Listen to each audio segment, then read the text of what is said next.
Kalau saya jualan obat, ini obat untuk penyembur jenggot, jangan percaya, jangan beli. Ya. Kemudian juga sebetulnya kenapa saya ini Pak Saiful sudah datang, harusnya ini Pak Saiful di sini karena sebetulnya ada juga bahwa sebelum ayat 221 pada ayat 213 dalam surat yang sama dikatakan bahwa maka janganlah kamu menyeru menyembah selain kepada Allah. Intinya begitu. Dan berilah perhatian kepada kerabat-kerabatmu. Tapi untuk saya yang paling masuk ke dalam hati, dan rendahkanlah dirimu terhadap orang-orang yang mengikutimu, yaitu orang-orang yang beriman.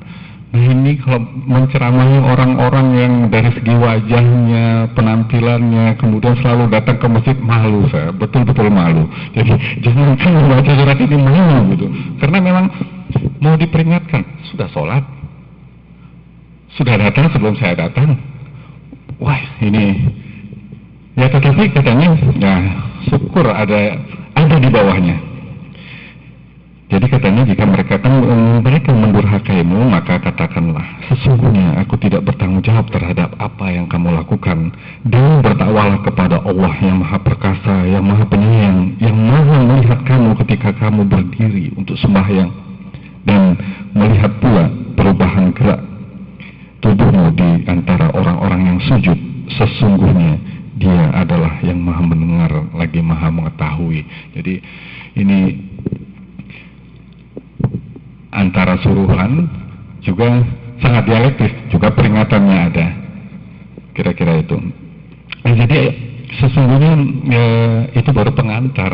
Nah makanya saya alasi tadi kan sudah ikhlas, jadi keikhlasan itu nggak bisa dicabut, ini lewat 7 menit, itu baru pengantar. Nah ini susahnya kalau sesekali dapat kesempatan di sini ya.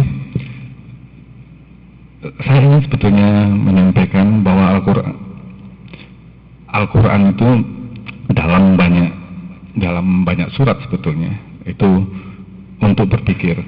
Yang pertama saja, ayat yang pertama, surat Al-Alaq itu untuk berpikir. Nabi Muhammad belum, menurut saya dalam surat ini belum mengenal sholat, sudah disuruh berpikir.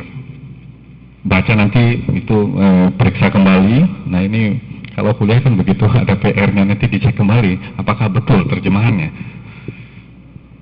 Bacalah Iqra bismi rabbikal ladzi khalaq dan seterusnya. Bacalah dengan menyebut nama Tuhanmu yang menciptakan. Dia telah menciptakan manusia dengan segumpal darah. Bacalah, dan Rabb-Mu yang paling pemurah, yang mengajar manusia dengan kalam dan mengajarkan kepada manusia apa yang tidak diketahui. Ketahuilah sesungguhnya manusia benar-benar melampaui batas, karena dia melihat dirinya serba cukup. Sesungguhnya kepada Rabb-Mu lah kamu kembali. Bagaimana pendapatmu tentang orang-orang yang melarang seorang hamba ketika dia mengerjakan salat? Ini pertanyaan yang berat untuk Nabi. Saya kira dalam sejarah setelah Nabi menerima ayat-ayat ini, kemudian Nabi demam 3 hari, lari ke gua, diselimuti, minta selimut kepada istrinya. Karena pertanyaannya, bagaimana pendapatmu tentang orang-orang yang melarang seorang hamba ketika dia mengerjakan salat? Bagaimana pendapatmu jika orang yang melarang itu berada di atas kebenaran? Atau dia menyuruh kamu bertakwa kepada Allah?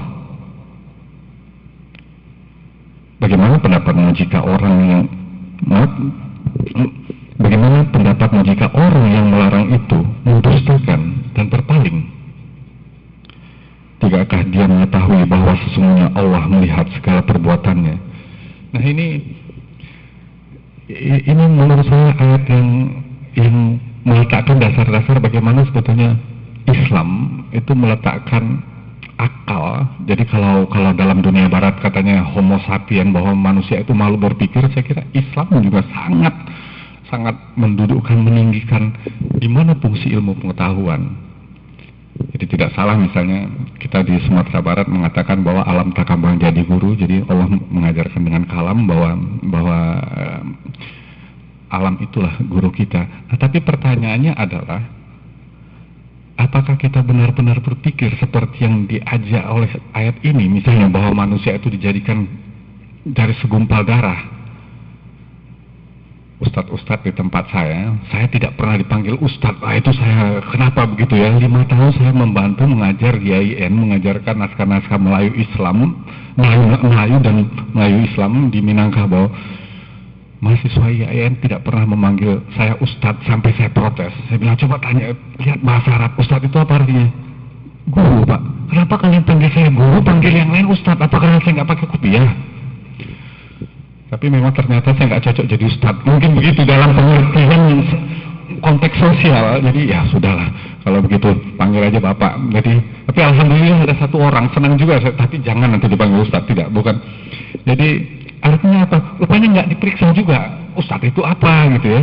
Pada sekumpulannya apa? Jadi ceramah-ceramah kalau di tempat saya itu kan suruh, larang, ini haram, ini makruh, ini mubah. Seolah-olah Al-Quran yang manusia berpikir itu hilang pelan-pelan. Padahal kalau sampai segumpal darah, iya sudah. Tapi bagaimana? Apa yang segumpal darah itu pernah nggak dipikirkan? Bagaimana mencarinya?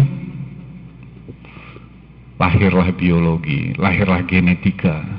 Bahkan dalam surat yang sangat sederhana, ketika manusia mempersekutukan Tuhan, di dalam surat Al-Ankabut ayat 41, di terjemahannya, perumpamaan orang-orang yang mengambil pelindung-pelindung selain Allah adalah seperti laba-laba yang membuat rumah.